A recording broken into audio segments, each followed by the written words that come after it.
தாய் தமிழ் உறவுகளுக்கு வணக்கம். எடப்பாடி பழனிசாமி துணை முதலமைச்சர் ஆகின்றார். எடப்பாடி பழனிசாமி துணை முதலமைச்சர் ஆகின்றார் என்ற தலைப்பில் இந்த காணொலியை காண்கிறோம். வாக்கு எண்ணிக்கை நாளை காலை 8 மணிக்கு ஆரம்பமாகிறது. 9 மணிக்கு யார் ஆட்சியை பிடிப்பார் என தெரிந்துவிடும். தொங்கு சட்டசபை அமையலாம் என கூறப்படுகிறது. தமிழக வெற்றி கழகம் பெரும்பாலான இடங்களில் வெற்றி பெறலாம், ஆனால் பெரும்பான்மை கிடைக்காது என கூறப்படுகிறது. ஆக மற்ற கட்சிகளின் துணைவுடன் ஆட்சி அமைக்கலாம் என கூறப்படுகிறது. இதற்காக அதிமுக தமிழக வெற்றி கழகம் பேச்சுவார்த்தை நடத்தப்பட்டு வருகிறது.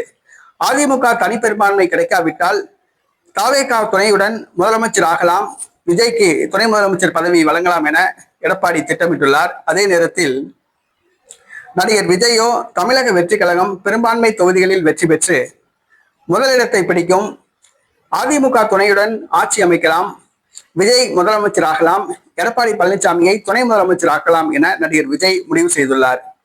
தற்போதுள்ள நிலவரப்படி தமிழக வெற்றி கழகமே பெரும்பான்மை தொகுதிகளில் வெற்றி பெறும் என தெரிய வந்துள்ளது.